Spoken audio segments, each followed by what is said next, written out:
જય શ્રી કૃષ્ણ, જય માતાજી. નમસ્કાર મિત્રો, સ્વાગત છે આપ સૌનું આપણી ચેનલ લાઈવ યુનિક લાઈફમાં. વર્ષ 2026ના 7મા મહિનામાં એટલે કે જુલાઈ 2026માં આપ સૌ પ્રવેશ કરવાના છો. તો સિંહ રાશિના જાતકો માટે આ મહિનો જ્યોતિષ વિજ્ઞાન દ્રષ્ટિએ કેવો રહેશે? શું આ મહિને તમારી કિસ્મત ચમકશે? શું તમને નવી નોકરી મળશે કે પછી ખર્ચનો મોટો બોજ આવી પડશે? તમારા મનમાં મૂંઝાતા આવા તમામ સવાલોના જવાબ આજે આ એક જ વિડીયોમાં ખૂબ જ ઝીણવટપૂર્વક મળવાના છે. સિંહ રાશિ એટલે કે જેનો સ્વામી ખુદ બ્રહ્માંડનો રાજા સૂર્ય છે. સૂર્યદેવની ચાલ આ મહિને તમારા જીવનમાં ક્યાં મોટા વળાંકો લાવશે તેની સંપૂર્ણ વૈજ્ઞાનિક અને જ્યોતિષી ગણતરી આપણે કરીશું. આજના આ ખાસ એપિસોડમાં આપણે કોઈ ટૂંકી માહિતી નહીં પણ એકદમ વિગતવાર ચર્ચા કરીશું, જેમાં તમારા સંબંધો, આવકના નવા સ્ત્રોત, વિદ્યાર્થીનું ભવિષ્ય, મહિલાઓનું જીવન, વ્યાપારીઓની પ્રગતિ, નિવૃત્ત વડીલોનું સ્વાસ્થ્ય અને આ મહિનાને સુપરહિટ બનાવવાના અચૂક ઉપાયનો સમાવેશ થાય છે. જો તમે તમારી રાશિને પ્રેમ કરતા હોવ અને આ મહિનાનો ભરપૂર લાભ લેવા માંગતા હોવ તો વિડીયોને અત્યારે જ લાઈક કરી દો અને ચેનલને સબસ્ક્રાઈબ કરી લો, જેથી ભવિષ્યના આવા જ વિડીયો તમને સરળતાથી મળતા રહે. ચાલો સમય બગડ્યા વગર શરૂ કરીએ. મિત્રો, કોઈ પણ રાશિનું ભવિષ્ય જાણવા માટે ગ્રહોની સ્થિતિ સમજવી ખૂબ જ જરૂરી છે. જુલાઈ 2026ની શરૂઆતમાં તમારા રાશિના સ્વામી સૂર્યદેવ 11મા ભાવમાં બિરાજમાન રહેશે. જ્યોતિષશાસ્ત્રમાં 11મો ભાવ એટલે કે લાભ ભાવ. આનો અર્થ એ થાય કે મહિનાના પહેલા 15 દિવસ સૂર્ય ભગવાન તમને અઢળક લાભ આપવા માટે તૈયાર બેઠા છે. પરંતુ વાર્તામાં વળાંક ત્યારે આવશે કે જ્યારે 16 જુલાઈએ સૂર્યદેવ રાશિ પરિવર્તન કરીને 12મા ભાવમાં એટલે કે કર્ક રાશિમાં પ્રવેશ કરશે. 12મો ભાવ ખર્ચ, મુસાફરી અને વિદેશી સંબંધો દર્શાવે છે. આ સાથે જ દેવગુરુ બૃહસ્પતિ એટલે કે ગુરુ મહારાજ તમારા ભાગ્યસ્થાનને મજબૂત કરી રહ્યા છે, જ્યારે શનિદેવ અને મંગળની દ્રષ્ટિ પણ તમારા પર મિશ્ર અસરો લાવશે. આ ગ્રહ ગોચર તમારા જીવનના જુદા જુદા ક્ષેત્રો પર કેવી અસર કરશે, ચાલો તે હવે વિગતવાર સમજીએ. સૌથી પહેલા વાત કરીએ તમારા કરિયર અને બિઝનેસની. સિંહ રાશિના જાતકો સ્વભાવે જ લીડર હોય છે અને આ મહિનાને તમારું આ નેતૃત્વ ખીલી ઉઠશે. જો તમે નોકરિયાત વર્ગમાં છો તો 1 થી 15 જુલાઈ સુધીનો સમય સુવર્ણકાળ સમાન છે. ઓફિસમાં તમારો દબદબો વધશે. જો તમે લાંબા સમયથી પ્રમોશનની કે પગાર વધારાની આશા રાખતા હતા તો તમારી આશા આ દિવસોમાં પૂરી થઈ શકે છે. બોસ તમારા કામની પ્રશંસા કરશે અને તમને કોઈ મોટી જવાબદારી સોંપવામાં આવી શકે છે. જો તમે નવી નોકરી શોધવા માંગો છો તો મહિનાના પ્રથમ 2 અઠવાડિયામાં જ ઇન્ટરવ્યૂ આપજો. સફળતાની તકો ખૂબ વધારે છે. પરંતુ ધ્યાન રાખજો, 16 જુલાઈ પછી જ્યારે સૂર્ય 12મે જશે ને ત્યારે ઓફિસમાં થોડું રાજકારણ વધી શકે છે. તમારી પીઠ પાછળ કેટલાક લોકો તમારી છબી બગાડવાનો પ્રયાસ કરશે. આ સમયે તમારે કોઈની પણ વાતોમાં આવ્યા વગર માત્ર તમારા કામ પર જ ધ્યાન આપવાનું છે. વાણી પર સ્વયં રાખવું ખૂબ જ જરૂરી બનશે. હવે વાત કરીએ વ્યાપારીઓને. જે લોકો પોતાના વ્યવસાયને ચલાવે છે, ખાસ કરીને ટેકનોલોજી, સોફ્ટવેર, એજ્યુકેશન સેક્ટર અથવા ડિજિટલ માર્કેટિંગ જેવા ક્ષેત્રો સાથે જોડાયેલા છે, તેમના માટે આ મહિનો પ્રગતિશીલ રહેશે. જો તમે વ્હાઇટ લેબલ સોફ્ટવેર અથવા ઓનલાઈન પ્લેટફોર્મ પર કામ કરો છો તો આ મહિને ગ્રાહકોની સંખ્યામાં સારો વધારો જોવા મળશે. ભાગીદારીમાં ધંધો કરતા લોકોએ પાર્ટનર સાથે નાણાકીય બાબતોમાં સંપૂર્ણ પારદર્શિતા રાખવી, નહીંતર મહિનાના અંતમાં નાનો મોટો વિવાદ થઈ શકે છે. આગળ વધીએ અને વાત કરીએ તમારા ખિસ્સાની એટલે કે તમારી આર્થિક સ્થિતિની અને આવકની. જુલાઈ 2026નો મહિનો તમારા માટે કમાણી અને ખર્ચ બંનેનો સંતુલન રાખવાનો મહિનો છે. મહિનાના પૂર્વાર્ધમાં લાભ ભાવનો સૂર્ય હોવાને કારણે તમારી આવકના સ્ત્રોતમાં વધારો થશે. જો કોઈ જૂનું પેમેન્ટ અટકેલું હતું અથવા કોઈને ઉધાર આપેલા પૈસા પાછા નહોતા આવતા તો તે 15 જુલાઈ પહેલા પરત મળવાની પૂરેપૂરી સંભાવના છે. જો તમે યુટ્યુબ ચેનલ ચલાવો છો કે કોઈ ઓનલાઈન બિઝનેસ કરો છો તો આ મહિને તમારો પ્રોફિટ ગ્રાફ ઉપર જશે. પરંતુ મિત્રો, સિક્કાની બીજી બાજુ પણ જુઓ.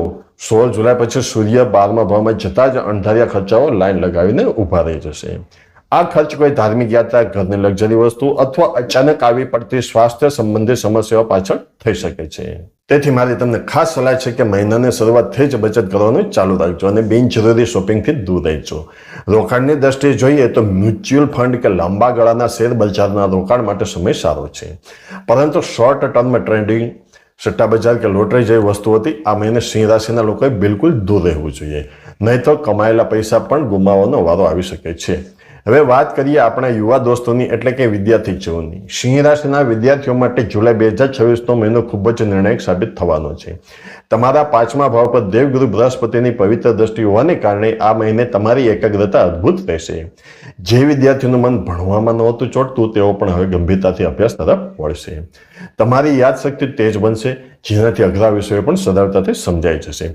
ખાસ કરીને જે મિત્રો ગુજરાત સરકારની સ્પર્ધાત્મક પરીક્ષાઓ જેમ કે ગુજરાતમાં પોલીસ કોન્સ્ટેબલ, જીપીએસસી, કંડક્ટર કે અન્ય સરકારી ભરતીઓની રાત દિવસ તૈયારી કરી રહ્યા છે તેમના માટે આ મહિનો સોનેરી તક સમાન છે. આ સમયગાળામાં જો તમે રોજ મોક ટેસ્ટ આપશો અને રિવિઝન પર ભાર મૂકશો તો પરીક્ષામાં સફળતા મેળવવાની તમને કોઈ રોકી નહીં શકે. આળસને તમારા પર હાવી થવા ન દેતા.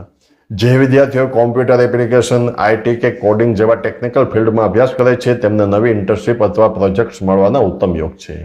વળી જો વિદેશ જઈને ઉચ્ચ શિક્ષણ મેળવવા માગે છે તેમને 16 જુલાઈ પછી વિઝા અથવા એડમિશન પ્રક્રિયામાં મોટી સફળતા મળી શકે છે. ચાલો હવે જાણીએ કે તમારું ગૃહસ્થ જીવન, પારિવારિક સંબંધોમાં આ મહિનો કેવો વળાંક લેશે.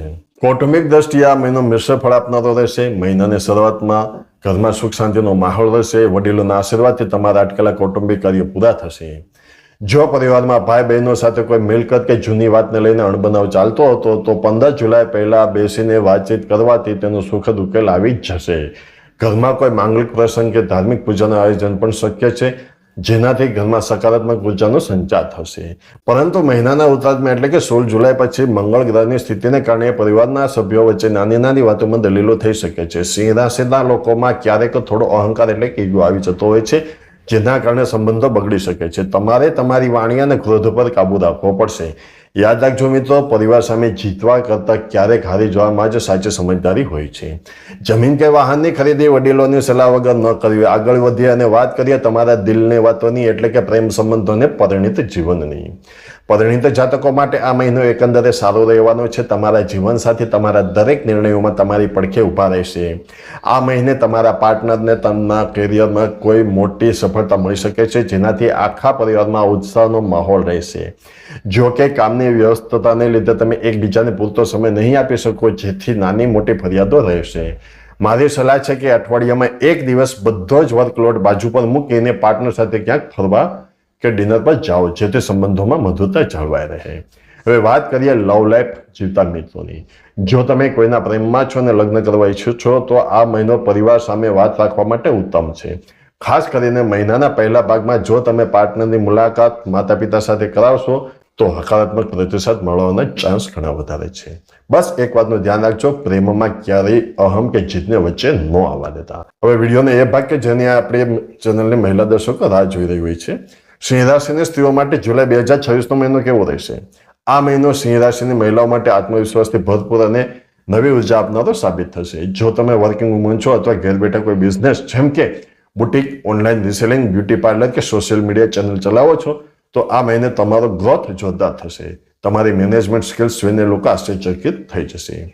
બીજી તરફ આપણી ગૃહિણી બહેનો માટે ઘરની જવાબદારીઓ થોડી વધી શકે છે. મહેમાનોનું આગમન અથવા બાળકોના ભણતર પાછળ દોડધામ વધી જશે. પરંતુ તમે તમારી સૂઝબૂઝથી બધું જ સંભાળી લેશો. બાળકો તરફથી કોઈ એવા સમાચાર મળશે જેનાથી સમાજમાં તમારું ગૌરવ વધશે. પરંતુ એક ખાસ ચેતવણી સ્વાસ્થ્યને લઈને છે. કામની ધૂનમાં સ્ત્રીઓ અવારનવાર પોતાનું સ્વાસ્થ્ય ભૂલી જતી હોય છે. આ મહિને તમારા હોર્મોનલ ઇસ્યુ, લોહીની ઉણપ એટલે કે એનિમિયા કે સાંધાના દુખાવાની તકલીફ થઈ શકે છે. પૂરતી ઊંઘ લો, હેલ્ધી ડાયટ રાખો અને સવારના કુમળા તડકામાં થોડો સમય જરૂર વિતાવો. હવે વાત કરીએ આપણા વરિષ્ઠ નાગરિકો એટલે કે નિવૃત્ત લોકોના જીવનની અને આપણી હેલ્થની. નિવૃત્ત વડીલો માટે આ મહિનો માનસિક શાંતિ અને આધ્યાત્મિકતા તરફ આગળ વધવાનો છે.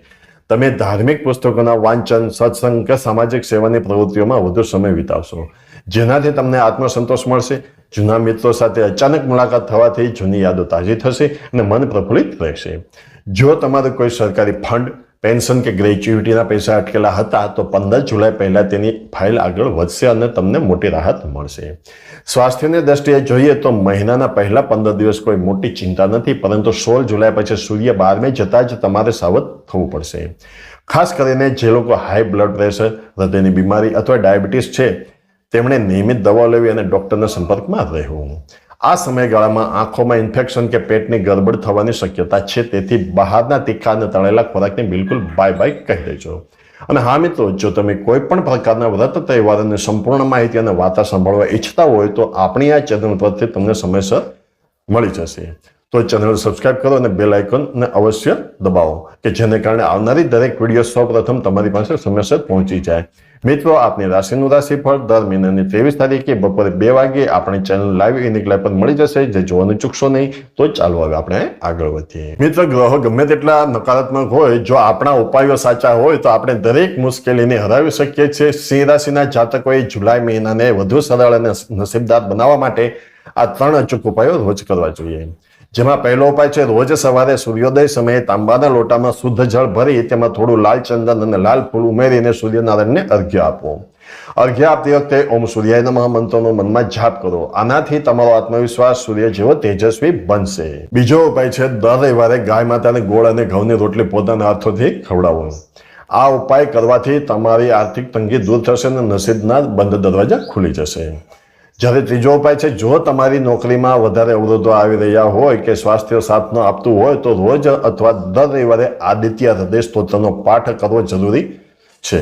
આ સિંહ રાશિ માટે સૌથી શક્તિશાળી રામબાણ ઇલાજ છે. તો સિંહ રાશિના જાતકો, આ હતું તમારું જુલાઈ 2026નું સંપૂર્ણ મહારાશિ પર. ગ્રહો તમારી સાથે છે, બસ તમારે સાચી દિશામાં મહેનત કરવાની છે અને નકારાત્મક વિચારોથી દૂર રહેવાનું છે. આશા રાખું છું કે આજનો આ વિગતવાર વિડીયો તમને ગમ્યો હશે અને તમારા ઘણા બધા પ્રશ્નોના જવાબો મળી ગયા હશે. જો વિડીયો ગમ્યો હોય તો તેને એક લાઇક જરૂર કરજો, કારણ કે તમારી એક લાઇક અમને આવો જ સાચો અને સચોટ કન્ટેન્ટ બનાવવાની પ્રેરણા આપે છે. આ વિડીયોને તમારા સિંહ રાશિના મિત્રો અને પરિવારજનો સાથે વોટ્સએપ અને ફેસબુક પર ચોક્કસથી શેર કરજો. જો તમારા મનમાં કોઈ પણ પ્રશ્ન કે મૂંઝવણ હોય તો નીચે કોમેન્ટ બોક્સ ખુલ્લું જ છે. મને કોમેન્ટ કરીને જરૂર જણાવજો. હું દરેકનો જવાબ આપવાનો પૂરો પ્રયત્ન કરીશ. જ્યોતિષ, તહેવાર અને આયુર્વેદના આવા જ અદ્ભુત વિડીયો જોવા માટે આપણી ચેનલને આજે સબસ્ક્રાઇબ કરી લો અને બેલ આઇકન દબાવી દેજો. ભગવાન સૂર્યનારાયણ આપ સૌનું કલ્યાણ કરે, આપનો આખો મહિનો મંગલમય રહે તેવી જ પ્રાર્થના સાથે ખૂબ ખૂબ ધન્યવાદ. જય શ્રી કૃષ્ણ, જય માતાજી.